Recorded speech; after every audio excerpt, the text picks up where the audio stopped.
Minha mão tremia quando segurei a taça de cristal, mas não era de medo, era de raiva. Uma raiva gelada, controlada, que eu nem sabia que existia dentro de mim até aquele momento exato. Carolina estava de costas para mim, sorrindo para os convidados na varanda, e eu tinha talvez 3 segundos para fazer o que precisava ser feito. 3 segundos para trocar minha taça pela dela. 3 segundos para salvar minha própria vida. Antes de continuar, me conta nos comentários de qual cidade você está acompanhando essa história e se já passou por algo parecido. E não esquece de curtir e compartilhar para não perder histórias como essa. Eu tinha acabado de completar 58 anos naquela noite. 58 anos de uma vida que, até 6 meses atrás, eu achava que conhecia. 28 anos de casamento com Ricardo Moreira, um homem que eu pensava amar, que me deu meu filho Marcos, que construiu comigo uma vida inteira. Ou pelo menos era isso que eu acreditava. Porque a verdade, como descobri tarde demais, é que eu não conhecia nada. Não conhecia meu marido. Não conhecia os segredos que ele guardava. E definitivamente não conhecia a mulher que meu filho havia trazido para dentro da nossa família. A festa estava linda. Eu tinha planejado cada detalhe da minha celebração na cobertura do Leblon, aquela que comprei com o dinheiro do divórcio. Vista para o mar, para os 2 irmãos, luzes suaves, champanhe francês, flores brancas por toda parte. Era minha declaração de independência. Minha festa de recomeço. As pessoas riam na varanda. A brisa do mar entrava pelas portas de vidro abertas. E eu deveria estar feliz. Deveria estar celebrando minha liberdade. Mas havia algo errado. Havia algo profundamente errado, e eu sentia isso na boca do estômago desde que Carolina e Marcos chegaram. Carolina Silva. Minha nora há 2 anos. 28 anos, loira, bonita demais, com aquele sorriso que nunca alcançava os olhos. Eu nunca gostei dela. Nunca. E me sentia culpada por isso. Me perguntava se era só ciúme de mãe, se era minha dificuldade em aceitar que Marcos tinha crescido e escolhido uma mulher. Ricardo sempre dizia que eu era dramática, que Carolina era perfeita, que eu deveria ter sorte de ter uma nora tão atenciosa. Atenciosa. Essa era a palavra que ele usava. E era verdade que ela era atenciosa. Sempre me trazendo presentes, sempre perguntando se eu precisava de algo, sempre com aquele sorriso estudado. Mas havia algo nos olhos dela, algo frio, algo calculista. Naquela noite, ela tinha chegado cedo para ajudar com os preparativos. Insistiu em organizar as bebidas, em preparar as taças de champanhe para o brinde. Eu disse que não precisava, que tinha contratado garçons, mas ela insistiu com aquele jeitinho doce que fazia Marcos derreter. Deixa eu ajudar, sogra. É seu aniversário especial. Sogra. Ela nunca me chamava de Beatriz. Sempre sogra. Sempre mantendo aquela distância formal disfarçada de respeito. Eu tinha saído para a varanda. Apenas por 1 minuto. Apenas para respirar. O apartamento estava cheio, tinha mais de 40 pessoas, e eu precisava de 1 segundo de silêncio antes do brinde oficial. Fiquei ali, olhando para o mar escuro, pensando em como minha vida tinha mudado. O divórcio tinha sido brutal. Ricardo não aceitou. Lutou por cada centavo. Me chamou de louca, de ingrata, disse que eu estava jogando fora uma família perfeita. Mas eu sabia das traições. Não tinha provas concretas, mas uma mulher sabe. Uma mulher sempre sabe quando o marido está mentindo. Quando ele chega em casa e o cheiro está diferente. Quando ele olha para o celular com aquela expressão culpada. Foi quando voltei para dentro que vi. A sala estava cheia. As pessoas conversavam em grupos, e Carolina estava perto da mesa onde eu tinha deixado minha taça. Ela olhou para os lados rapidamente, como quem verifica se está sendo observada, e então tirou algo do bolso da bolsa. Um frasquinho pequeno, transparente, e despejou o conteúdo na minha taça. Meu coração parou. Literalmente parou por 1 segundo inteiro. Eu estava do outro lado da sala, meio escondida pelo grupo de amigas perto da porta da varanda. Carolina não me viu. Ela despejou aquele líquido claro, balançou levemente a taça para misturar, e o líquido desapareceu no champanhe. Desapareceu completamente, como se nunca tivesse existido. E então ela virou e sorriu para mim. Aquele sorriso perfeito, praticado. Beatriz, Estava te procurando. Preparei seu champanhe especial para o brinde. Especial. A palavra ecoou na minha cabeça. Especial. Eu não sei de onde veio a calma. Juro que não sei, porque por dentro eu estava gritando, meu coração estava acelerado, minhas pernas estavam fracas. Mas por fora, meu rosto permaneceu neutro, meu sorriso permaneceu no lugar. E minha voz saiu firme e clara quando respondi. Que querida você, Carol. Obrigada. Ela se aproximou, segurando minha taça com aquelas unhas perfeitas, sempre impecáveis. É o champanhe que você gosta. O Moet. Marcos me contou. Claro que contou. Marcos contava tudo para ela. Meu filho, tão ingênuo, tão apaixonado, tão cego.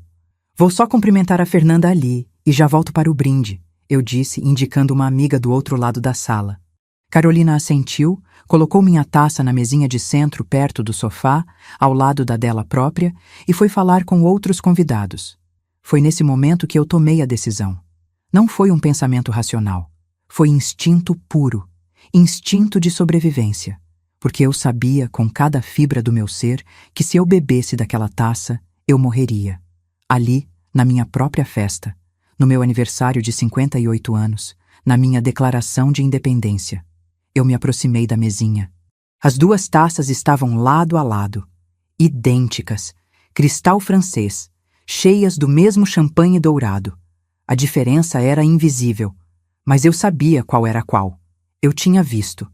Minha taça estava à direita, a de Carolina à esquerda. Olhei ao redor. Carolina estava de costas, conversando animadamente com minha amiga Paula. Marcos estava na varanda, rindo de alguma coisa que meu primo tinha dito. Os outros convidados estavam distraídos. Ninguém estava olhando para mim. Ninguém estava prestando atenção. Em um movimento rápido, natural, como se estivesse apenas ajeitando as taças, eu troquei as posições. A taça envenenada agora estava à esquerda. A taça limpa à direita. Quando Carolina voltasse, ela pegaria a taça à esquerda, pensando que era a dela, e beberia seu próprio veneno. Minha mão tremia quando terminei. Eu peguei a taça limpa e tomei um gole pequeno. Estava perfeito, gelado, delicioso, sem gosto estranho, sem nada além de champanhe. Eu tinha feito certo. Eu tinha trocado as taças certas. Pessoal, vamos fazer o brinde? A voz de Marcos ecoou da varanda. Ele entrou com aquele sorriso largo, inocente. Meu filho, meu bebê que agora tinha 35 anos e 1,85 m de altura, mas ainda era meu bebê. E ele estava casado com uma mulher que tinha acabado de tentar me matar. As pessoas se reuniram na sala. Carolina veio até mim, pegou a taça que estava à esquerda e me abraçou.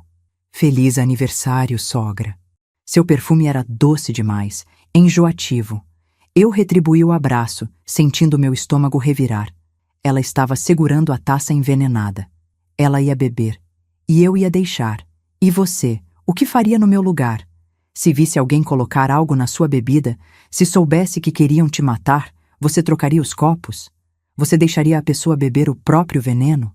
Marcos ergueu sua taça. Quero fazer um brinde para a mulher mais incrível que conheço. Minha mãe. Que passou por um ano difícil, que mostrou uma força que eu não sabia que ela tinha, e que está aqui hoje, linda, radiante, comemorando sua vida nova. Mãe, eu te amo. E sei que o pai também te ama, mesmo com tudo que aconteceu. Sua voz embargou um pouco. Marcos sempre foi sensível. Sempre quis que eu e Ricardo ficássemos juntos. Nunca entendeu por que eu pedi o divórcio. Ao recomeço da Beatriz, alguém gritou, e todos ergueram suas taças. Eu ergui a minha. Carolina ergueu a dela. Nossos olhos se encontraram por cima das taças, e naquele momento eu vi um brilho estranho nos olhos dela. Uma satisfação, uma certeza. Ela achava que tinha vencido. Achava que dentro de alguns minutos eu estaria no chão, morrendo, e ninguém saberia por quê. Saúde! Todos gritaram, e bebemos.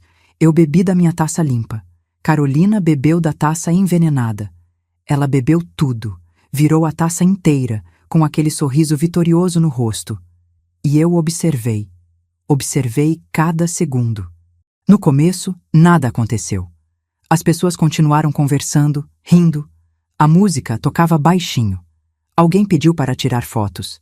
Marcos me abraçou e eu retribuí com força, sentindo meu coração partir, porque eu sabia o que estava por vir. Eu sabia que em poucos minutos tudo ia mudar. Foram 5 minutos, talvez 6. Carolina estava conversando com minha amiga Silvia sobre uma viagem que tinham feito a Búzios, quando ela parou no meio de uma frase. Sua mão foi para a garganta. Seus olhos arregalaram. Carol, você está bem? Silvia perguntou, tocando seu braço. Carolina tentou responder, mas apenas um som estrangulado saiu. Ela cambaleou. Sua pele, que era sempre tão perfeita, ficou pálida. E então ela começou a tremer. Não era um tremor pequeno, era uma convulsão violenta, todo seu corpo se sacudindo de forma descontrolada. Carol! Marcos gritou correndo para ela. Mas antes que ele chegasse, Carolina caiu. Caiu no chão de mármore da minha sala com um som horrível e sua cabeça bateu com força. Espuma começou a sair da sua boca. Suas pernas continuavam se sacudindo, batendo contra o sofá. O caos explodiu. Pessoas gritando, alguém ligando para a emergência. Marcos no chão, segurando a esposa, gritando o nome dela, implorando para ela ficar com ele. Eu fiquei ali, parada, segurando minha taça vazia, olhando para a cena, e não senti nada, nenhuma culpa, nenhum remorso, apenas um alívio frio e profundo, porque aquela mulher que meu filho amava, tinha tentado me matar, e agora estava pagando o preço. A ambulância chegou em 12 minutos. 12 minutos eternos, onde Carolina continuou convulsionando no chão da minha sala, enquanto meu filho implorava para ela acordar, para ela respirar, para ela ficar viva. Os paramédicos a colocaram na maca, conectaram oxigênio, injeções e a levaram. Marcos foi junto, é claro. Ele subiu na ambulância sem nem olhar para trás, sem nem se despedir. E eu deixei. Deixei ele ir com aquela mulher que tinha colocado veneno na minha bebida. Os convidados foram embora rapidamente. Ninguém quer ficar em uma festa onde alguém quase morreu. Eles saíram com olhares de pena, de choque, murmurando condolências, dizendo que iam rezar por Carolina. E eu agradeci. Agradeci com meu sorriso educado, minha voz calma, enquanto por dentro eu gritava a verdade que ninguém podia ouvir. Quando o último convidado saiu, eu fechei a porta e encostei nela. A sala estava uma bagunça, taças espalhadas, comida pela metade, a mancha no chão onde Carolina tinha caído. E eu deslizei pela porta até sentar no chão frio, ainda de vestido de festa, ainda com os saltos altos, e comecei a tremer. Comecei a tremer de verdade, porque a adrenalina estava acabando e a realidade estava chegando. Eu tinha trocado os copos. Eu tinha feito Carolina beber o veneno que ela preparou para mim. E agora ela estava lutando pela vida em algum hospital, e meu filho estava sofrendo, e eu era a responsável. Mas ela tinha tentado me matar.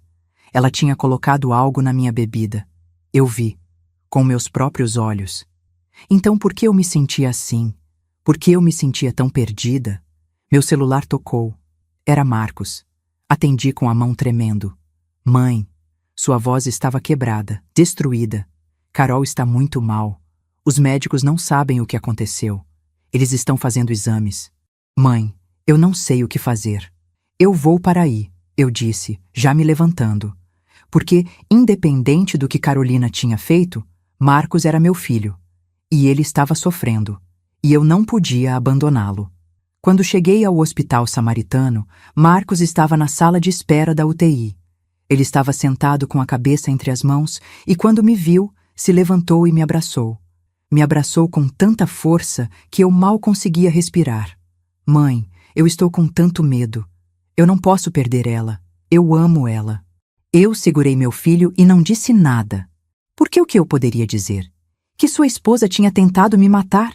Que ela era uma predadora que provavelmente estava usando ele? Que eu tinha trocado os copos e ela tinha bebido seu próprio veneno? Não, eu não podia dizer nada. Ainda não. Um médico saiu da UTI. Era um homem de uns 50 anos, expressão séria. Família de Carolina Silva? Sim, Marcos disse, se afastando de mim. Eu sou o marido. Como ela está? O médico olhou para nós dois, então para Marcos. Ela está estável, mas em estado grave. Conseguimos controlar as convulsões, mas ainda estamos investigando a causa. Porém, os exames de sangue revelaram algo preocupante. Ele fez uma pausa. Sua esposa foi envenenada. Marcos cambaleou. Eu segurei seu braço para afirmar. Envenenada? Como assim envenenada? Encontramos traços significativos de etilenoglicol no sangue dela. É o componente principal do anticongelante automotivo. É letal em pequenas doses. O médico nos olhou com aquela expressão que médicos têm quando entregam notícias ruins. Precisamos acionar a polícia. Isso é um caso de tentativa de homicídio. Marcos me olhou. Seus olhos estavam arregalados, cheios de lágrimas. Mãe, isso não faz sentido. Quem iria querer matar a Carol? Quem faria isso? Eu. A resposta ecoou na minha cabeça. Eu fiz isso. Mas não fiz. Ela fez. Ela preparou o veneno. Ela colocou na taça. Eu apenas devolvi o favor. Eu apenas sobrevivi. Não sei, filho, eu disse. E minha voz saiu firme. Mais firme do que eu me sentia. Mas a polícia vai descobrir. E eles descobriram. Eles descobriram muito mais do que eu jamais poderia imaginar.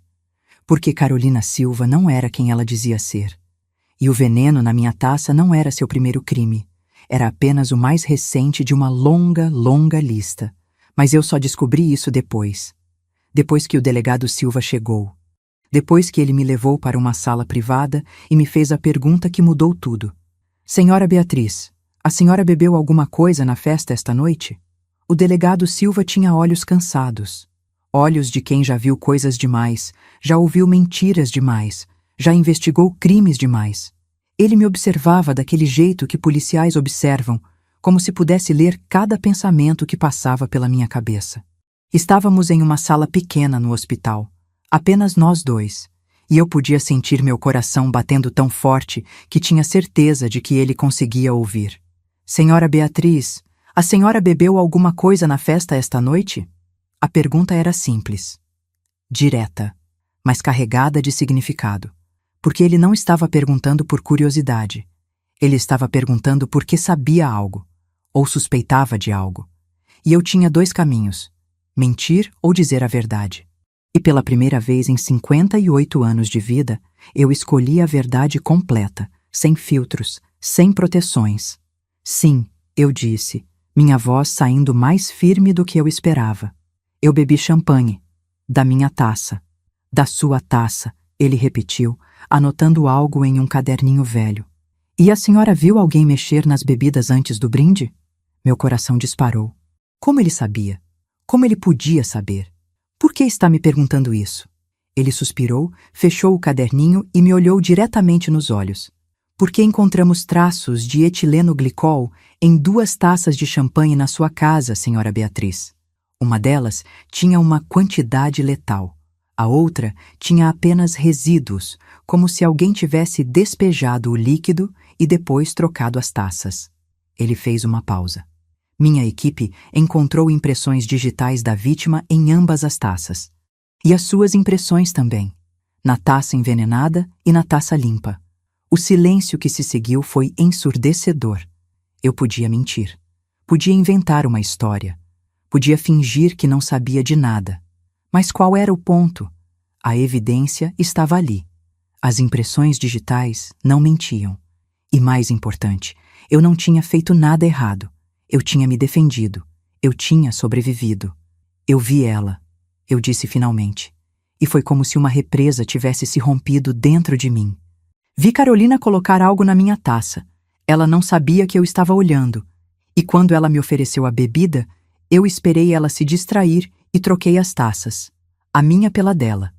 Minhas mãos estavam tremendo, então as juntei no colo. Ela tentou me matar, delegado, e eu apenas devolvi o que era dela. Esperava ver julgamento nos olhos dele. Esperava ser presa, acusada, condenada. Mas o que vi foi algo diferente. Foi alívio. E isso me assustou mais do que qualquer outra coisa. A senhora fez a coisa certa ao me contar isso, ele disse, inclinando-se para a frente. Porque preciso que entenda uma coisa muito importante, Beatriz. Posso te chamar de Beatriz? Eu acenei. Carolina Silva não existe. Esse não é o nome real dela. E você não é a primeira pessoa que ela tentou matar. As palavras levaram 1 segundo para processar. Não existe. Não é a primeira. Como assim não existe? Ela é minha nora há 2 anos. Ela se casou com meu filho. Ela tem documentos, tem uma vida, tem uma família. Tem documentos falsos, ele corrigiu. Muito bem feitos, aliás. Ela é boa no que faz. Ou era, antes de cometer o erro de tentar envenenar alguém que estava prestando atenção. Ele abriu uma pasta que tinha trazido. Fotos. Muitas fotos. Reconhece essa mulher? Era Carolina. Mas não era. O cabelo era mais escuro. O rosto um pouco diferente. Talvez menos preenchimentos, menos botox. Mas os olhos eram os mesmos. Aqueles olhos frios que eu nunca tinha confiado. Essa foto é de 3 anos atrás, em São Paulo. Ela se chamava Carol Santos naquela época. Era casada com Daniel Santos, um empresário de 52 anos, viúvo, sem filhos, muito rico. Ele mostrou outra foto. Daniel e Carolina de mãos dadas, sorrindo. Eles pareciam apaixonados. Daniel morreu 6 meses depois do casamento. Ataque cardíaco súbito, disseram os médicos. Ela herdou tudo, 12 milhões de reais. Meu estômago revirou. Você está dizendo que ela matou esse homem? Estou dizendo que ela matou pelo menos 3 homens que sabemos. Daniel Santos em São Paulo, Roberto Mendes no Rio e Gustavo Lima em Porto Alegre. Mais fotos, mais homens, todos mais velhos, todos ricos, todos mortos. Todos morreram de causas aparentemente naturais. Ataque cardíaco, derrame, insuficiência renal. Mas quando começamos a investigar o padrão, quando começamos a ver as conexões, percebemos que não eram acidentes. Eram assassinatos cuidadosamente planejados. Eu não conseguia respirar direito. E por que ela escolheu Marcos? Meu filho não é rico. Ele é arquiteto, ganha bem, mas não tem milhões. O delegado Silva me olhou com uma expressão estranha. Piedade misturada com raiva. Ela não escolheu Marcos pela fortuna dele, Beatriz. Ela escolheu Marcos por causa da sua. Da minha? O divórcio. Você recebeu 8 milhões de reais do seu ex-marido, Ricardo Moreira. Imóveis, investimentos, uma quantia substancial em dinheiro. E Carolina sabia disso. Ela se casou com seu filho para ter acesso a você, para se aproximar, para ganhar sua confiança. E então, quando o momento fosse certo, te eliminar. Marcos herdaria tudo. E como esposa dele, ela eventualmente teria acesso à fortuna. As peças começaram a se encaixar na minha cabeça, uma por uma, formando um quebra-cabeça horripilante. As visitas frequentes, os presentes, a atenção excessiva. Ela não estava sendo uma boa nora. Ela estava estudando suas presas, me estudando, esperando o momento certo para atacar. Mas tem algo que não entendo, eu disse, minha voz saindo fraca. Como ela sabia sobre o dinheiro do divórcio? Eu e Ricardo mantivemos os detalhes privados. Nem Marcos sabe exatamente quanto eu recebi. O delegado Silva fechou a pasta. E quando ele falou, sua voz estava carregada de uma raiva contida. Porque alguém contou para ela, Beatriz. Alguém que tinha acesso a todas essas informações. Alguém que conhecia sua situação financeira em detalhes. Ele fez uma pausa. Seu ex-marido. O mundo parou. Literalmente parou de girar por 1 segundo. Ricardo, você está dizendo que Ricardo estava envolvido nisso? Estou dizendo que Ricardo Moreira não é apenas um empresário de sucesso. Ele é o arquiteto de uma rede de golpes matrimoniais e assassinatos que se estende por pelo menos 5 estados brasileiros. Ele abriu outra pasta, ainda maior. Ele usa sua empresa de consultoria financeira para identificar alvos. Pessoas ricas, vulneráveis, geralmente viúvas ou divorciadas. Então ele apresenta essas pessoas a mulheres jovens e bonitas, como Carolina. Elas seduzem, casam e matam. E dividem o dinheiro com ele. Eu ia vomitar. Eu tinha certeza de que ia vomitar ali mesmo, naquela sala fria do hospital. Ricardo, o homem com quem eu fui casada por 28 anos, o pai do meu filho. Ele tinha feito isso. Ele tinha mandado uma assassina para dentro da minha família, para matar a mãe do próprio filho dele. E Marcos, Minha voz saiu como um sussurro rouco. O que ia acontecer com Marcos depois que eu morresse? O silêncio do delegado Silva foi resposta suficiente. Mas ele verbalizou mesmo assim, porque eu precisava ouvir. Precisava entender a profundidade da traição. Acidentes acontecem, Beatriz. Especialmente com homens jovens e saudáveis. Um acidente de carro. Um assalto que termina mal. Uma queda em uma trilha. E Carolina herdaria tudo. Do filho e da mãe. Meu filho. Iam matar meu filho. Meu bebê. E o próprio pai dele estava envolvido no plano. Que tipo de homem faz isso? Que tipo de monstro sacrifica o próprio filho por dinheiro? Preciso sair, eu disse, me levantando abruptamente. Preciso sair daqui agora. Beatriz, espera! Mas eu já estava saindo. Já estava caminhando pelo corredor do hospital, passando por enfermeiras e médicos, precisando de ar, precisando de espaço.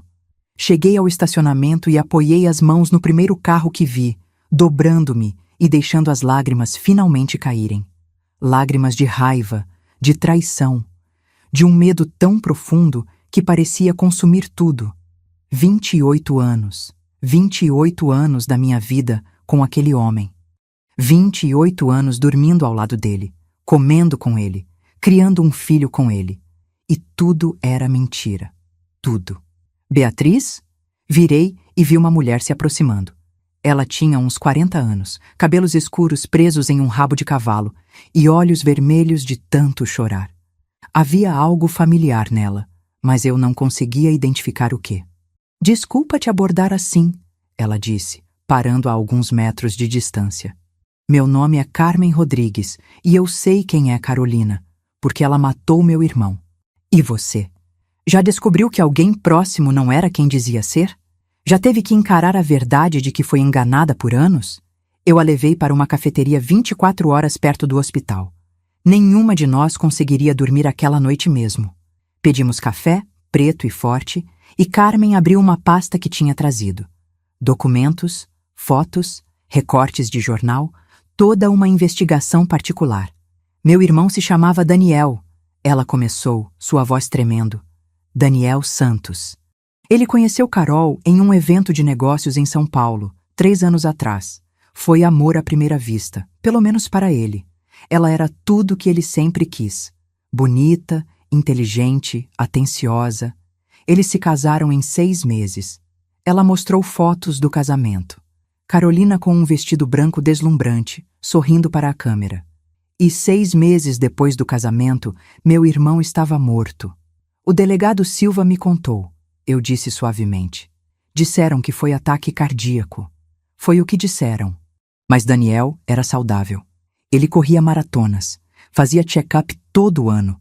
Não tinha histórico de problemas cardíacos na família. Carmen limpou as lágrimas que começaram a cair. Eu sabia que algo estava errado, mas a autópsia não mostrou nada. E Carol herdou tudo. 12 milhões de reais. Ela chorou no funeral, fez a viúva perfeita e depois desapareceu. Desapareceu? Sumiu. Vendeu o apartamento, fechou as contas e simplesmente desapareceu. Eu tentei encontrá-la, mas era como se ela nunca tivesse existido. Até que, 6 meses atrás, eu vi uma foto dela no Facebook, no perfil do seu filho Marcos. Ela tinha mudado um pouco o visual, mas eu reconheci os olhos, aqueles malditos olhos frios. Carmen me olhou com uma intensidade que me assustou. Comecei a investigar, contratei um detetive particular e descobrimos que ela não era apenas Carol Santos. Ela teve outros nomes, outros maridos, outros mortos. E você foi à polícia? Fui, mas não tinha provas concretas, só suspeitas, padrões. E a polícia precisa de mais do que padrões. Ela bebeu seu café fazendo uma careta. Mas eu não desisti. Continuei investigando. Descobri que todos os maridos dela tinham algo em comum. Todos foram apresentados a ela através de conexões de negócios, eventos, consultorias financeiras. Ela pausou, me olhando fixamente. E todos tinham alguma ligação com um homem, Ricardo Moreira. Meu café quase caiu da minha mão. Como assim ligação com Ricardo? Seu ex-marido é esperto, Beatriz. Muito esperto. Ele nunca aparece diretamente. Sempre são conexões indiretas. Um amigo que conhece um amigo. uma consultoria prestada há anos, mas quando você investiga a fundo, quando conecta todos os pontos, sempre leva a ele. Ela espalhou documentos na mesa, contratos, e-mails impressos, fotos de eventos sociais. Meu irmão contratou a empresa de Ricardo para a consultoria de investimentos 2 anos antes de conhecer Carol. Roberto Mendes, a segunda vítima, tinha Ricardo como consultor financeiro pessoal. Gustavo Lima participou de um consórcio de negócios liderado por ele. Olhei para os documentos, minha cabeça girando. Então, Ricardo identificava homens ricos e vulneráveis e depois mandava a Carolina seduzi-los, casar com eles e matá-los. Exatamente. E depois eles dividiam o dinheiro. É o golpe perfeito. Porque matrimônio não é crime. Herança é legal. E se a morte parece natural, ninguém investiga. Carmen respirou fundo. Mas desta vez foi diferente. Desta vez Carolina cometeu um erro. Ela tentou te matar, e você viu. E trocou os copos. O delegado Silva te contou? Ele me contactou logo depois que Carolina foi hospitalizada. Eu estava monitorando tudo relacionado a ela. Quando ele descobriu sobre o envenenamento, fez a conexão com meus relatórios. Carmen pegou minha mão por cima da mesa. Beatriz, essa é a nossa chance. A chance de pegar ela. De pegar Ricardo. De fazer justiça por todos que eles mataram. Como? Carolina está em coma induzido agora, mas quando acordar vai tentar se proteger. Vai inventar uma história. Vai dizer que foi você que a envenenou, que ela é a vítima. Carmen apertou minha mão. Mas temos as provas. Temos as impressões digitais dela nas taças. Temos o seu testemunho. E mais importante, agora que ela falhou, Ricardo vai agir. Ele vai tentar protegê-la ou eliminá-la para proteger a si mesmo. E quando ele agir, vamos pegá-lo. Fazia sentido. Mas havia um problema. Um grande problema. Ricardo ainda é o pai de Marcos, e Marcos ama Carolina. Quando ele descobrir a verdade, vai destruí-lo. Eu sei, e sinto muito por isso. Mas seu filho precisa saber a verdade antes que seja tarde demais. Carmen me olhou com aquela expressão que uma mãe reconhece em outra mãe. Medo, amor feroz. Porque, Beatriz, você não era o único alvo. Você era apenas o primeiro.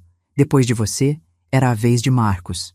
E Carolina já estava casada com ele, já tinha acesso a ele, já estava posicionada para atacar. Meu filho, meu bebê, em perigo. E eu era a única que podia salvá-lo, mesmo que isso significasse destruir a imagem que ele tinha do pai.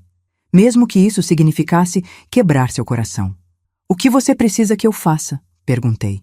Carmen sorriu pela primeira vez. Um sorriso triste, cansado, mas determinado. Preciso que seja forte. Que confie no delegado Silva, que me deixe te ajudar a proteger seu filho, e quando chegar a hora, que testemunhe contra eles, contra Carolina e contra Ricardo. Aceite com a cabeça, porque não havia outra escolha. Ou eu lutava, ou eu perdia tudo, minha vida, a vida do meu filho, e deixava que esses monstros continuassem matando pessoas inocentes. Voltamos para o hospital juntas. O sol estava começando a nascer, pintando o céu de rosa e laranja. Um novo dia. Mas eu não me sentia renovada. Eu me sentia exausta, destruída, mas também estranhamente decidida. Porque pela primeira vez em muito tempo, eu tinha um propósito. Não era mais sobre mim, era sobre justiça. Marcos estava dormindo na sala de espera, a cabeça apoiada na parede, o rosto marcado pela dor. Meu coração se partiu vendo ele assim, tão inocente, tão inconsciente de que o pai dele tinha planejado sua morte, de que a esposa dele era uma assassina. Mãe, ele acordou quando me viu, se levantando rapidamente. Onde você estava? Eu te procurei por toda parte. Desculpa, filho, eu precisava de ar. Abracei ele, sentindo suas lágrimas molharem meu ombro. Como está Carol? Ainda em coma induzido. Os médicos dizem que vão tentar acordá-la amanhã, se ela estiver estável. Ele se afastou, me olhando com olhos vermelhos e inchados. Mãe, a polícia está dizendo que alguém envenenou ela. Que foi tentativa de homicídio. Isso é loucura. Quem iria querer fazer mal para a Carol? Eu queria gritar. Queria sacudi-lo. Queria fazê-lo ver a verdade. Mas não era o momento. Não ainda. Primeiro precisávamos de provas sólidas. Primeiro precisávamos garantir que Ricardo não escaparia. Não sei, meu amor. Mas a polícia vai descobrir. Eles são bons no que fazem. Ele assentiu, mas eu podia ver a dúvida nos olhos dele. E por um segundo tive medo. Medo de que quando a verdade viesse à tona, Marcos não acreditasse em mim. Que ele escolhesse o pai e a esposa ao invés da mãe. Que eu perdesse meu filho para as mesmas pessoas que queriam me matar. Meu celular vibrou. Uma mensagem de um número desconhecido. Abri e meu sangue gelou. Precisamos conversar. Sobre o que aconteceu com Carolina. Sobre o futuro de Marcos. Amanhã, meio-dia, no restaurante do Copacabana Palace. Venha sozinha. Ricardo. Ele sabia. Claro que ele sabia. Provavelmente tinha contatos no hospital, na polícia. E agora ele queria me ver. Queria conversar. E eu sabia que não era para fazer as pazes. Era para me avaliar, para ver se eu era uma ameaça, para decidir se eu precisava ser eliminada também. Mostrei a mensagem para Marcos. Seu pai quer me ver amanhã. Que bom, Marcos disse, parecendo genuinamente aliviado. Vocês dois precisam conversar. Precisam ser adultos sobre isso. Carol sempre dizia que vocês deviam se reconciliar. Carol sempre dizia. Claro que dizia. Porque ela precisava que eu confiasse em Ricardo. Precisava que eu baixasse a guarda. Vou, eu disse. Vou encontrar com ele. Porque eu também tinha um plano. E envolvia um pequeno dispositivo que o delegado Silva tinha acabado de me dar. Um dispositivo que ia gravar cada palavra que Ricardo dissesse. Cada ameaça. Cada confissão. E ia ser a corda que o enforcaria. Ricardo Moreira achava que era esperto. Achava que tinha o controle. Mas ele tinha subestimado uma coisa. A fúria de uma mãe protegendo seu filho. E essa fúria estava prestes a ser a ruína dele. O Copacabana Palace era um dos lugares favoritos de Ricardo. Sempre foi. Ele adorava o luxo discreto, as toalhas de linho brancas, os garçons em luvas brancas, o tipo de ambiente onde negócios sujos eram fechados com apertos de mão firmes e sorrisos educados. Eu costumava amar esse lugar também. Agora, parada na entrada do restaurante, eu só sentia náusea. O dispositivo de gravação estava preso no meu sutiã, pequeno como um botão, invisível sob meu vestido azul marinho. O delegado Silva tinha me instruído na noite anterior em uma reunião secreta no subsolo do hospital. Deixa ele falar, Beatriz. Homens como Ricardo adoram se gabar.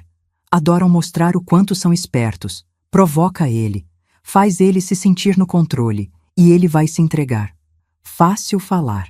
Mas estar ali, prestes a encarar o homem com quem fui casada por quase 3 décadas, o homem que tinha planejado minha morte, a morte do próprio filho, era uma das coisas mais difíceis que já fiz na vida. Ricardo estava sentado em uma mesa no canto, de costas para a parede, como sempre gostava. Posição estratégica.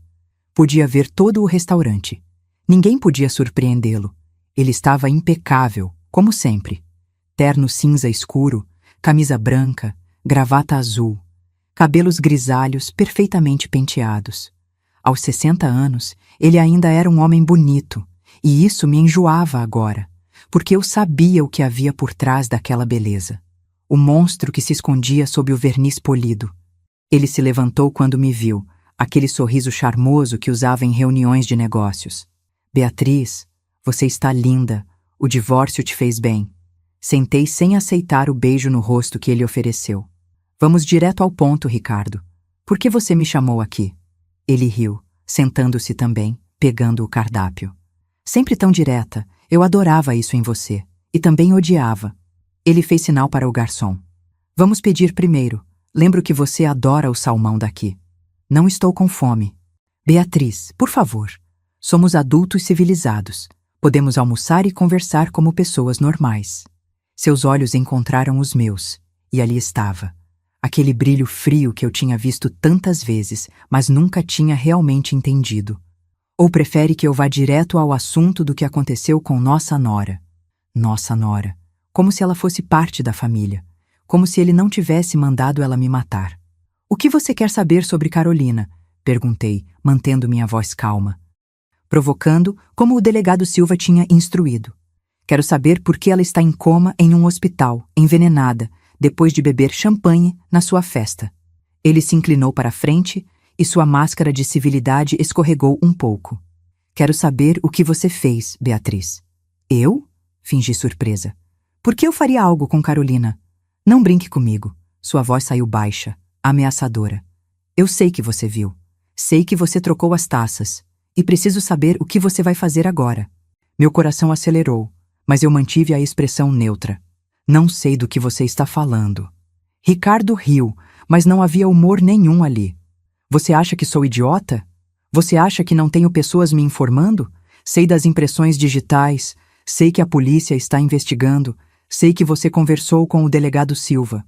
Ele tomou um gole de água, seus dedos apertando o copo com força. E sei sobre Carmen Rodrigues. O nome caiu como uma bomba entre nós. Eu não deixei transparecer o choque, mas por dentro estava gritando. Ele sabia de tudo. Carmen está procurando por alguém para culpar pela morte do irmão idiota dela. Ricardo continuou, sua voz cheia de desprezo. Daniel era fraco, patético, apaixonou-se por um rosto bonito e assinou a própria sentença de morte, assim como todos os outros. Assim como você planejou que eu fizesse, eu disse, e pela primeira vez deixei a raiva aparecer na minha voz.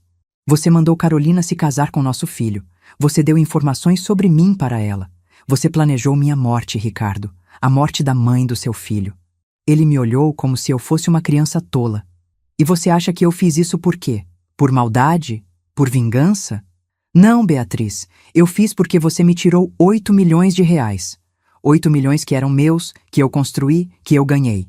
E você simplesmente pegou metade de tudo porque decidiu que não queria mais ser casada comigo.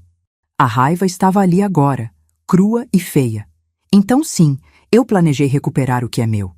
E ia funcionar perfeitamente se você não fosse tão paranoica.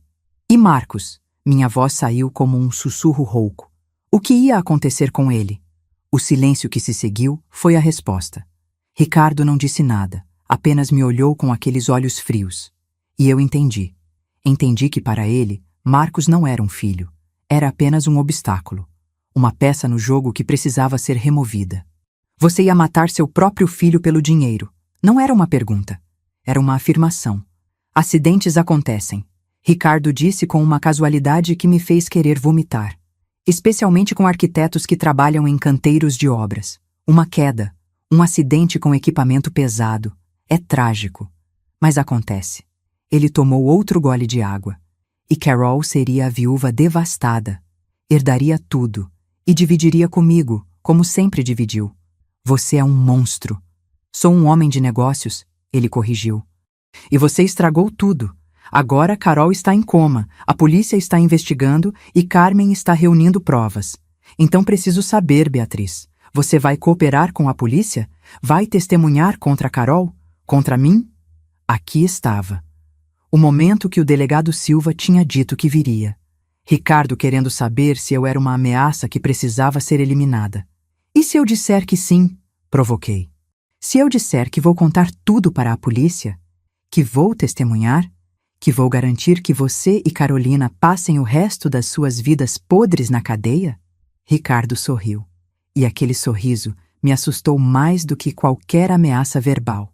Então, vou ter que tomar providências. E desta vez não vai haver troca de taças. Não vai haver como escapar. Ele se inclinou mais perto, sua voz baixando para um sussurro. Você sabe quantas pessoas eu já eliminei, Beatriz? Quantos obstáculos já removi? Você seria apenas mais uma. E Marcos ficaria tão devastado pela morte da mãe que nem perceberia quando chegasse a vez dele. Eu tinha a confissão. Cada palavra estava sendo gravada. O delegado Silva estava em um carro do outro lado da rua, ouvindo tudo. A agente Fernanda Costa, da Polícia Federal, estava no restaurante, disfarçada de cliente. Eu tinha vencido, mas não me sentia vitoriosa. Só me sentia triste. Triste por ter desperdiçado tantos anos com aquele homem. Triste por Marcos, que ainda amava o pai. Triste por todas as vítimas que Ricardo e Carolina tinham feito. Você não vai sair impune desta vez, eu disse me levantando. Acabou, Ricardo. Ele riu. Você não tem provas, são apenas acusações, minha palavra contra a sua. E quem você acha que um júri vai acreditar? Um empresário respeitado ou uma ex-esposa amargurada? Não é minha palavra contra a sua, eu disse. E então fiz algo que o delegado Silva tinha me instruído a não fazer, mas eu não consegui resistir. Abri o colarinho do meu vestido levemente, revelando o pequeno dispositivo. É sua confissão gravada contra você. A cor sumiu do rosto de Ricardo. Por um segundo, ele apenas me encarou, processando. E então ele se moveu. Rápido demais para um homem de 60 anos. Pegou meu pulso com força, me puxando para perto, sua outra mão indo para meu pescoço. Você me arruinou, ele sibilou. Você destruiu tudo. Mas antes que ele pudesse fazer qualquer outra coisa, a agente Fernanda estava ali, arma apontada para a cabeça dele. Polícia Federal, solte ela, agora! Ricardo me soltou, suas mãos para cima, mas a raiva nos olhos dele era assassina. Isto não acabou. Sim, eu disse, minha voz firme apesar das mãos tremerem. Acabou. Eles o prenderam ali mesmo, no meio do restaurante do Copacabana Palace, com todos os clientes olhando.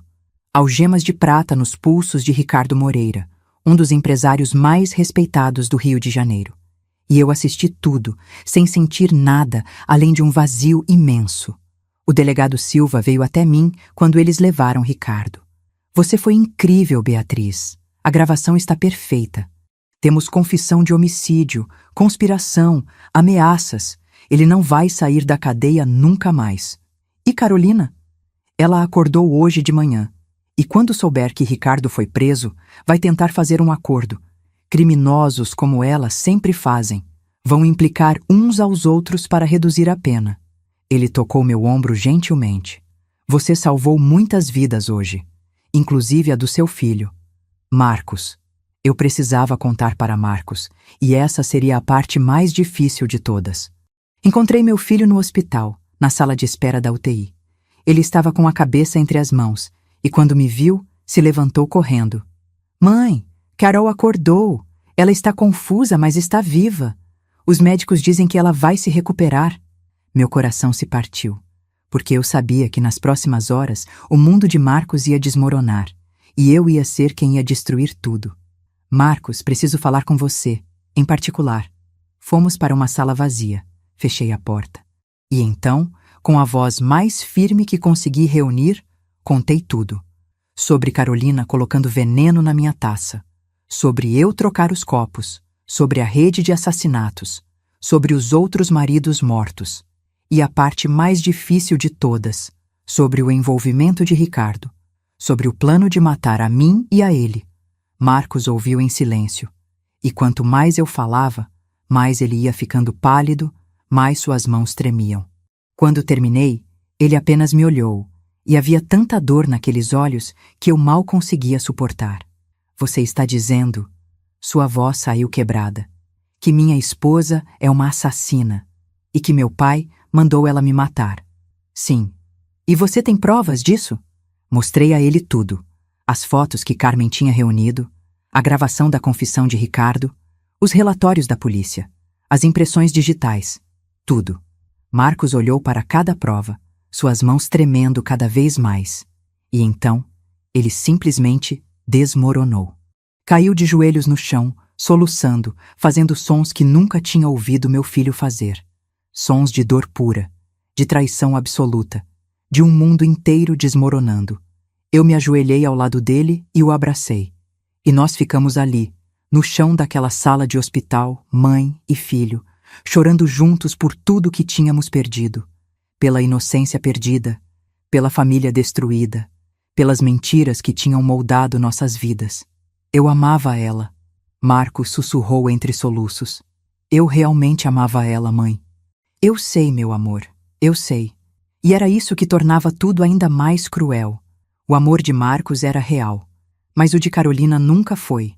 Ela tinha usado meu filho, manipulado seus sentimentos, planejado sua morte. E ele ia ter que viver com isso pelo resto da vida. 3 dias depois, aconteceu o que o delegado Silva tinha previsto. Carolina sabendo que Ricardo tinha sido preso e que tinha confessado, fez um acordo com a Polícia Federal. Ela entregou tudo, os nomes de outras vítimas, localizações de contas bancárias, detalhes de outros golpistas na rede. E, em troca, sua sentença foi reduzida de prisão perpétua para 30 anos. Mas havia um problema. Carolina ainda não tinha sido formalmente indiciada. Ela estava sob custódia policial no hospital, mas tecnicamente livre. E Ricardo, da cadeia, fez uma coisa que ninguém esperava. Ele pagou a fiança dela. 8 milhões de reais. Todo o dinheiro que tinha restado. E Carolina saiu do hospital, legalmente livre, enquanto aguardava julgamento. O delegado Silva me ligou assim que soube. Beatriz, preciso que fique em casa, que não saia, que não abra a porta para ninguém. Vou colocar policiais vigiando seu prédio. Por quê? Carolina fez um acordo. Ela não vai. Ricardo pagou a fiança dela por um motivo. Ele interrompeu, sua voz tensa.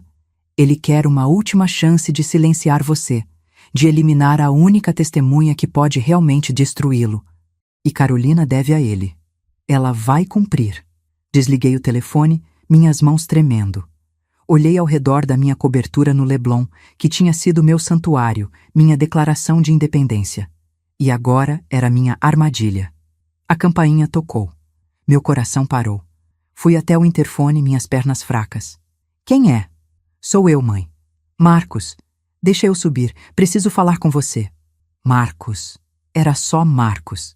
Respirei aliviada e apertei o botão para liberar a porta. Meu filho estava vindo. Tudo ia ficar bem. Mas quando a porta do elevador se abriu no meu andar, não era só Marcos quem estava ali. Carolina estava ao lado dele, sorrindo. Aquele sorriso frio, calculista. E ela estava segurando uma arma. Oi, sogra, ela disse, sua voz doce como mel envenenado. Surpresa em me ver? E você? O que faria se a pessoa que tentou te matar aparecesse na sua porta? Se o seu filho estivesse sendo usado como escudo humano? Marcos estava pálido, olhos arregalados de terror. Mãe, eu sinto muito. Ela me pegou na saída do hospital. Disse que ia me matar se eu não trouxesse ela até você. Entra, Carolina ordenou, empurrando Marcos para dentro do apartamento. Ela entrou atrás, fechando a porta com o pé, a arma sempre apontada para nós. Senta no sofá, vocês dois.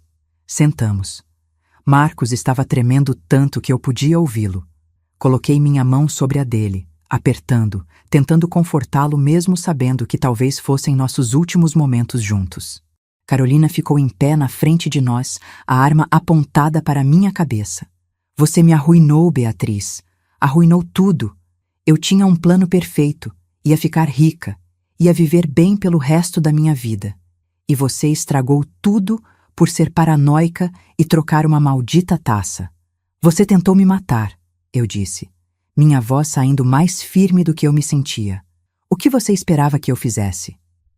Esperava que você morresse, ela disse simplesmente.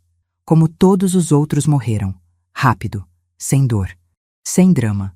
Mas não, você tinha que ser esperta. Tinha que ver. Tinha que sobreviver. Ela olhou para Marcos e havia algo próximo de afeto genuíno ali. Ou talvez fosse só minha imaginação. Sabe, Marcos, eu gostava de você. De verdade. Você era doce, ingênuo, fácil de manipular. Se as coisas fossem diferentes, talvez pudesse ter funcionado entre nós. Você ia me matar, Marcos disse, sua voz cheia de lágrimas. Ia matar minha mãe e depois ia me matar. Por dinheiro. Sim, Carolina admitiu sem remorso. Mas seria rápido. Você não ia sofrer. Eu tenho alguma compaixão, sabe? Compaixão? Eu ri, e era uma risada amarga, histérica. Você matou pelo menos 4 pessoas, arruinou famílias, destruiu vidas. E você fala de compaixão? Eu fiz o que precisava fazer para sobreviver, ela retrucou. E pela primeira vez vi algo real naqueles olhos frios. Raiva, dor antiga. Você acha que eu nasci assim? Que eu escolhi esta vida? Não, eu fui moldada, treinada. E Ricardo foi quem me encontrou, quem me ensinou, quem me deu um propósito. Ele te usou, eu disse, como usou todas as outras, como está te usando agora. Ele pagou sua fiança para que você viesse aqui me matar. E quando você fizer isso, Quando a polícia te pegar, vai ser você quem vai cair. Não ele. Ele sempre escapa. Vi a dúvida passar pelos olhos dela. Rápida, mas estava ali, porque eu tinha razão e ela sabia. Não importa, ela disse finalmente. O que importa é que você vai morrer. E desta vez não vai haver troca de taças. Não vai haver como escapar. Ela tirou algo do bolso. Um frasco pequeno, transparente. Lembra disto? É o mesmo que usei naquela noite. Etilenoglicol. Mas desta vez vou garantir que você beba. Cada, última, gota. Ela se aproximou, a arma em uma mão, o frasco na outra. E eu sabia que tinha acabado. Que desta vez eu não ia escapar. Que ela ia me forçar a beber o veneno e eu ia morrer ali, na frente do meu filho, e não havia nada que eu pudesse fazer. Mas então Marcos se moveu. Ele se levantou num pulo, empurrando Carolina com toda a força que tinha. A arma disparou, o som ensurdecedor no espaço fechado, mas a bala acertou o teto. O frasco de veneno voou da mão de Carolina, caindo no chão de mármore e se espatifando. Carolina cambaleou, mas recuperou o equilíbrio rápido, a arma agora apontada para Marcos. Seu idiota, você vai morrer primeiro então. E eu não pensei, apenas agi. Peguei o vaso de cristal pesado da mesa lateral e acertei a cabeça de Carolina com toda a força que tinha. O som foi horrível, molhado. Final. Carolina caiu. A arma escapou da mão dela, deslizando pelo chão. E ela ficou ali, imóvel, um fio de sangue escorrendo da têmpora. Marcos e eu ficamos parados, ofegantes, olhando para o corpo no chão. Eu ainda estava segurando o vaso quebrado, minha mão sangrando de onde um caco tinha me cortado. Mãe, Marcos sussurrou. Você matou ela. A porta do apartamento explodiu para dentro. A Polícia Federal entrou em força, armas apontadas, gritando para levantarmos as mãos.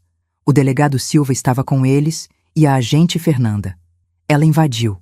Eu disse, minha voz saindo distante, chocada. Ela ia nos matar. Eu apenas me defendi.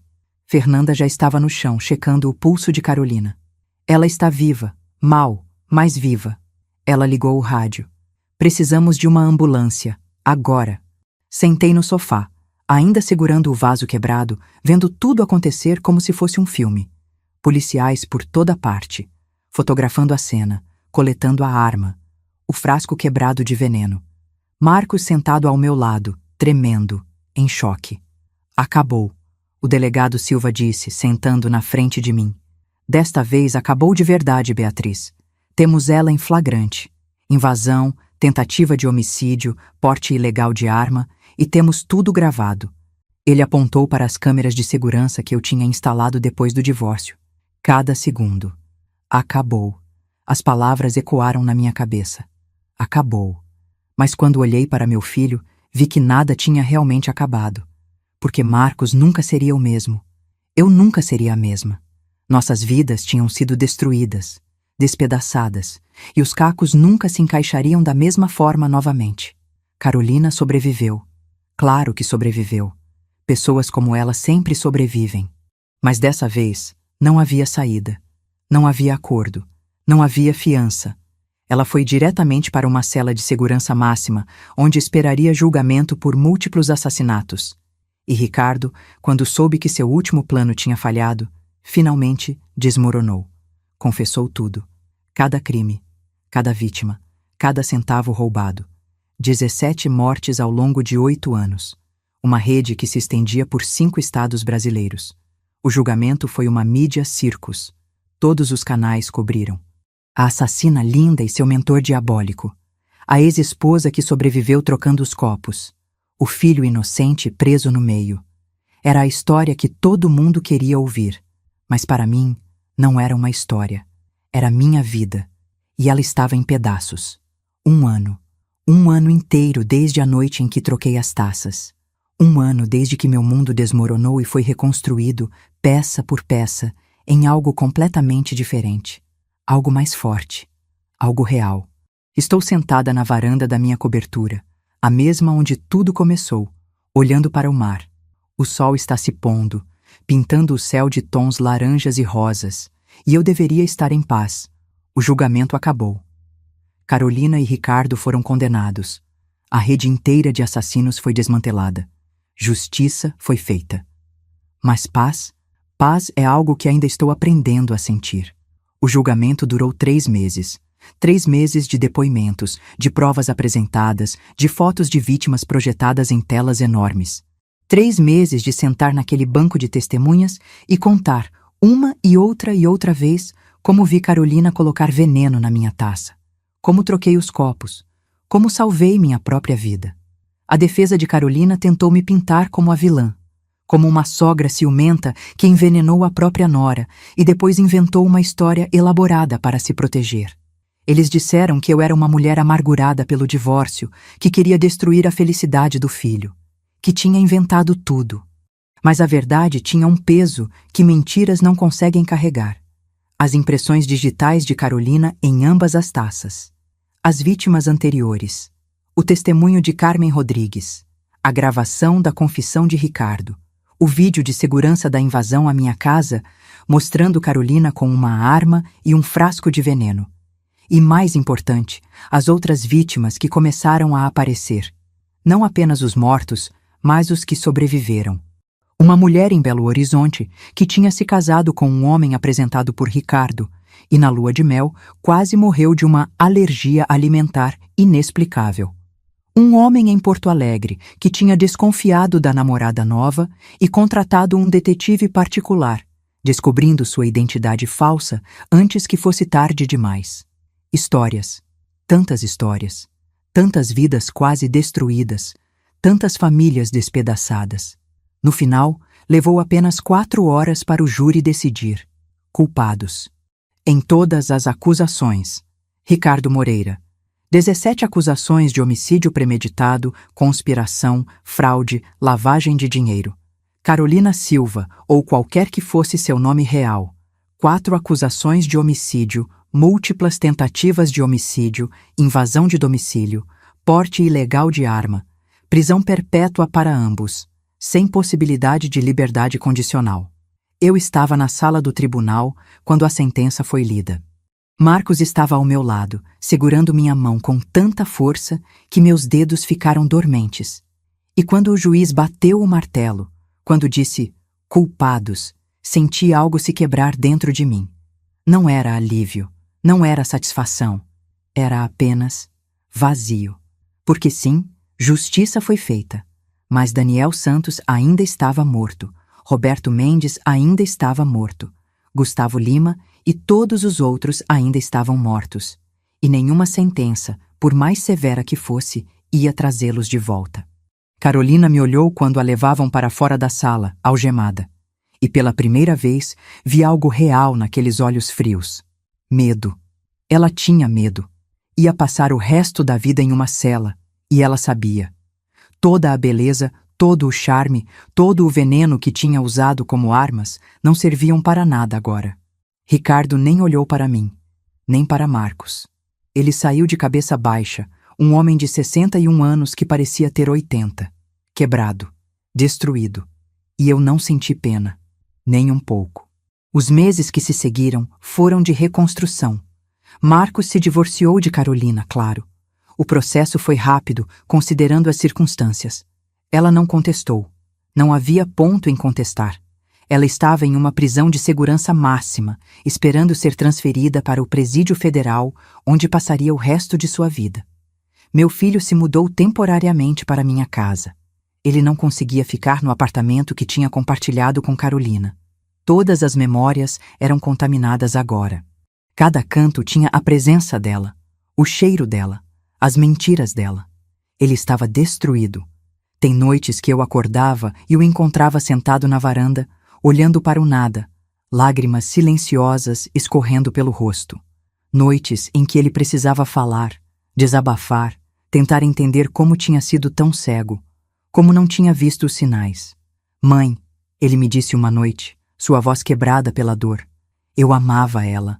Eu realmente, genuinamente amava ela. E tudo era mentira. Cada sorriso, cada beijo, cada eu te amo. Tudo. Segurei meu filho, esse homem de 35 anos que voltou a ser meu menino pequeno, e deixei ele chorar no meu ombro. Não era mentira do seu lado, Marcos. Seu amor era real, e isso conta. Mas não foi suficiente. Eu não fui suficiente para que ela me amasse de verdade. Gente como Carolina não ama filho. Eles não têm essa capacidade. Não é culpa sua. Nunca foi. Mas eu via a culpa nos olhos dele mesmo assim. A sensação de ter falhado. De ter sido usado. De ter sido tão ingênuo. E eu sabia que ia levar tempo, talvez anos, para ele se curar completamente. Quanto a mim, eu precisava encontrar um propósito. Não podia apenas voltar à minha vida como se nada tivesse acontecido. Porque tudo tinha acontecido. Eu tinha olhado a morte nos olhos 2 vezes e sobrevivido. Tinha exposto uma rede de assassinos em série. Tinha salvado vidas, incluindo a do meu próprio filho. E havia tantas outras Beatrizes por aí. Tantas outras pessoas vulneráveis, sozinhas, com dinheiro suficiente para serem alvos. Precisavam de proteção. Precisavam de alguém que entendesse, que tivesse passado por isso. Foi assim que nasceu a Fundação Beatriz Moreira. Usei metade do dinheiro do divórcio para estabelecê-la. 4 milhões de reais dedicados a prevenir crimes de herança, a educar pessoas sobre os sinais de golpistas românticos, a apoiar vítimas que sobreviveram. Montei uma equipe de psicólogos, advogados, detetives particulares e ex-policiais. Criamos workshops, linhas diretas de apoio, um banco de dados de perfis suspeitos. Carmen Rodrigues foi a primeira pessoa que contratei. Ela tinha dedicado 3 anos a investigar a morte do irmão. Tinha habilidades valiosas e, mais importante, tinha paixão. Uma fome por justiça que era quase palpável. Obrigada. Ela me disse no primeiro dia, lágrimas nos olhos, por acreditar em mim, por me dar a chance de fazer diferença. Por Daniel. Por Daniel, eu repeti. E por todos os outros. A fundação cresceu mais rápido do que eu esperava. As histórias no noticiário sobre o caso de Ricardo e Carolina tinham sensibilizado o país. Pessoas começaram a entrar em contato, compartilhando suas próprias experiências. Mulheres que tinham sido enganadas por homens charmosos. Homens que tinham sido manipulados por mulheres bonitas. Famílias que tinham perdido entes queridos em circunstâncias suspeitas, mas nunca provadas. Em 6 meses, tínhamos ajudado a identificar e expor 8 golpistas ativos. Salvamos 17 pessoas de casamentos potencialmente fatais. Reunimos provas que levaram a 5 prisões.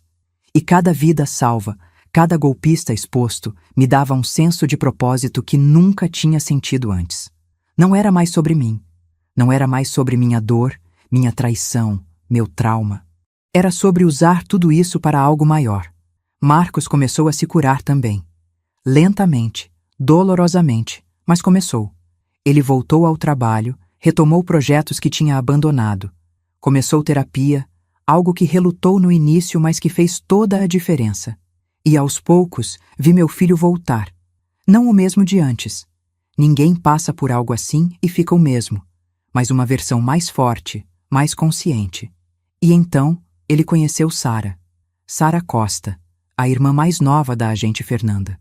Ela era professora de literatura, tinha 32 anos, olhos gentis e um sorriso que era genuíno.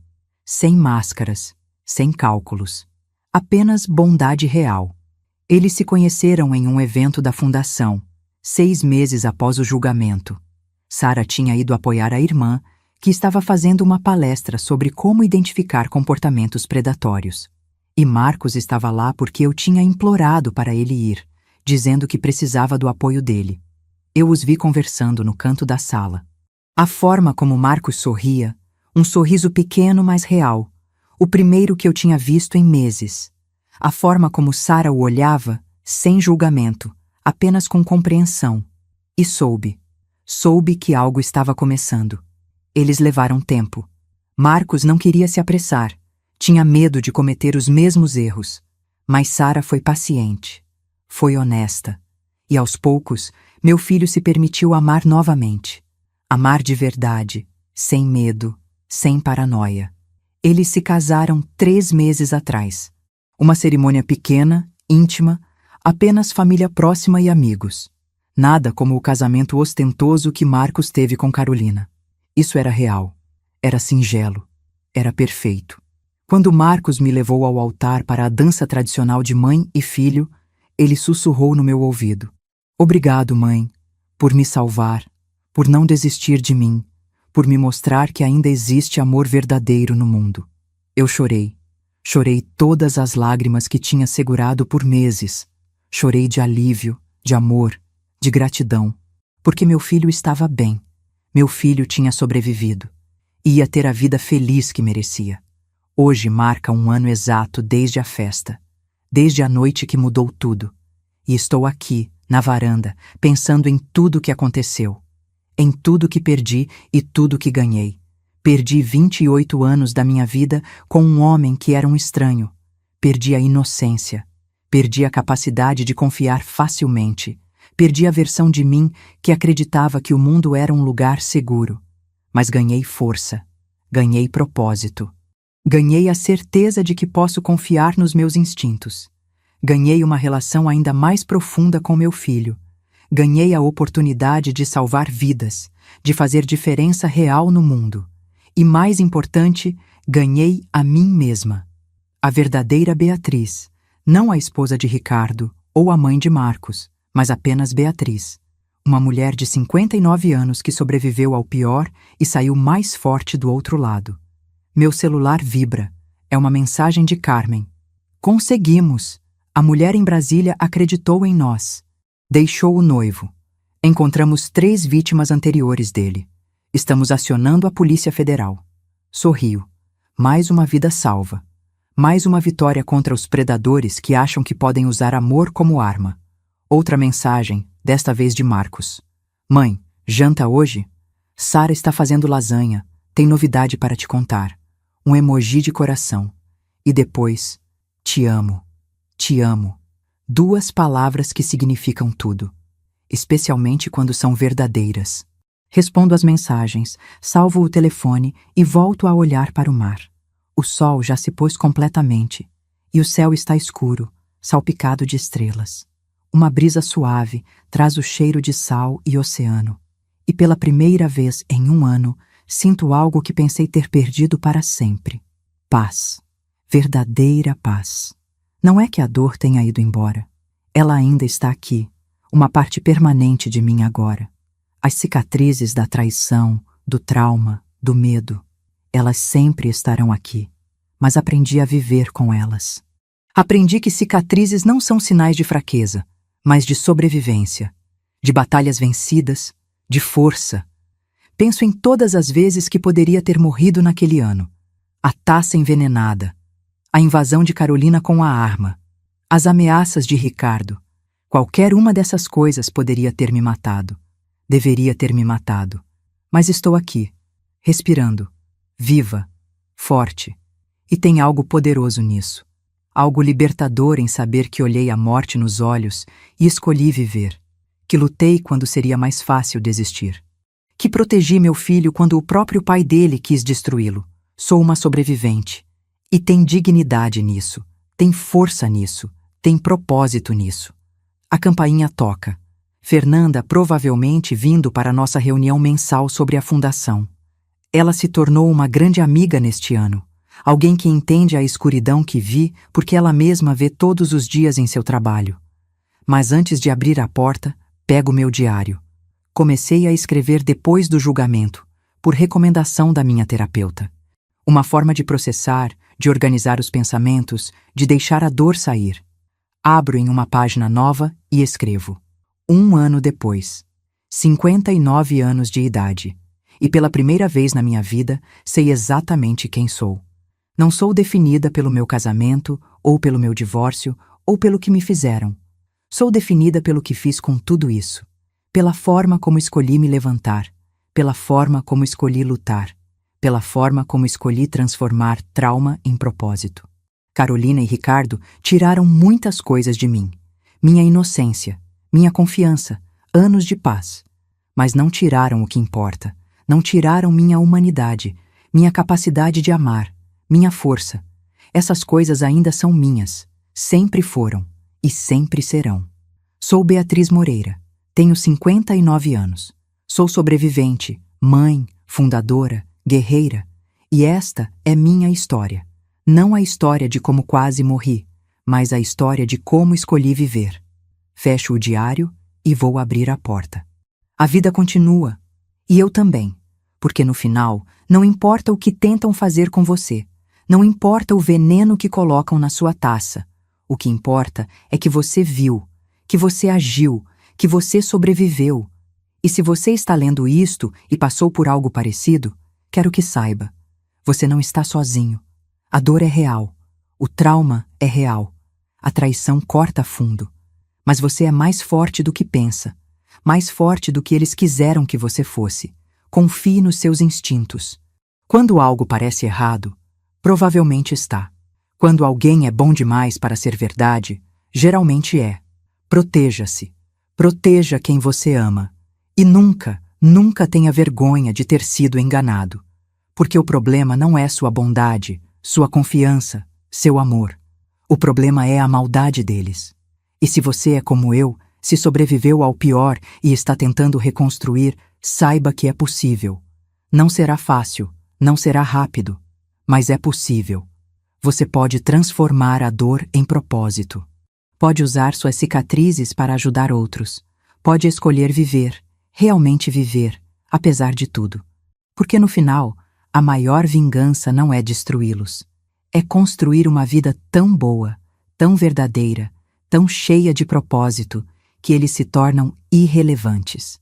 Apenas capítulos ruins em uma história que continua sendo escrita. E os próximos capítulos? Esses você controla. Então, escolha viver. Escolha lutar. Escolha a luz, mesmo quando a escuridão parecer esmagadora. Porque você merece. Você sempre mereceu. E seu amor, sua bondade, sua confiança, não eram fraquezas. Eram os dons mais preciosos que você tinha. E o fato de que eles tentaram usar isso contra você, diz tudo sobre eles e nada sobre você. Mantenha esses dons. Proteja-os melhor, sim. Seja mais cauteloso, sim. Mas não deixe que eles destruam sua humanidade, porque no momento em que você faz isso, eles venceram. E você é forte demais para deixar isso acontecer. Eu sei, porque eu fui você. E agora sou eu. E você também vai chegar aqui. Prometo. Na varanda da minha cobertura, olhando para o mar, 1 ano depois da noite que mudou tudo, posso finalmente dizer: estou em paz. Não porque a dor acabou, mas porque aprendi a carregar ela. Aprendi a transformá-la. Aprendi que sobreviver não é apenas existir, é prosperar apesar de tudo. E estou prosperando. Finalmente, verdadeiramente, prosperando. A porta se abre. Fernanda entra com seu sorriso cansado, mas determinado. Beatriz, você não vai acreditar. Recebemos 20 novos casos esta semana. 20 pessoas pedindo ajuda. 20 vidas que podemos salvar. 20 histórias que podem ter finais diferentes. 20 Beatrizes que não vão precisar trocar taças para sobreviver porque vamos protegê-las antes que cheguem a esse ponto. Então vamos começar, eu digo. Temos trabalho a fazer. Porque é isso que faço agora. Salvo vidas. Protejo inocentes. Luto contra predadores. E cada pessoa que ajudo, cada golpista que exponho, cada família que protejo, é minha vingança. Não contra a Carolina ou Ricardo especificamente, mas contra tudo que eles representam. Contra a maldade que se disfarça de amor. Contra a crueldade que se esconde atrás de sorrisos bonitos. E vou continuar lutando. Pelo resto da minha vida, vou continuar lutando. Por Daniel Santos, por Roberto Mendes, por Gustavo Lima. Por todas as vítimas que não tiveram a chance que eu tive e por mim mesma. Pela Beatriz de 58 anos que viu veneno sendo colocado na sua taça e, em uma fração de segundo, decidiu viver. Aquela decisão salvou minha vida. E agora, vou passar o resto dela salvando outras. Porque somos mais fortes juntos. Porque ninguém deveria ter que trocar taças sozinho. Porque cada um de nós que sobrevive tem a responsabilidade de estender a mão para o próximo, e eu estou estendendo. Hoje e todos os dias que ainda tenho pela frente. Esta é minha história. De traição, sobrevivência e transformação. De como o pior momento da minha vida se tornou o catalisador para o melhor propósito que já tive. Se ela tocou você de alguma forma, se você viu pedaços da sua própria história aqui, saiba que não está sozinho e que há esperança. Sempre há esperança. Obrigada por chegar até o fim. Se essa história te tocou de alguma forma, compartilha com alguém que precisa ouvir isso, com alguém que precisa saber que sobrevivência é possível, que reconstrução é possível, que uma vida plena depois do trauma é possível. E se você está passando por algo parecido agora, procure ajuda. Confie nos seus instintos. Proteja-se. E lembre-se, você é mais forte do que imagina. A taça está na sua mão. E só você decide o que fazer com ela. Eu escolhi viver. E não me arrependo nem por um segundo.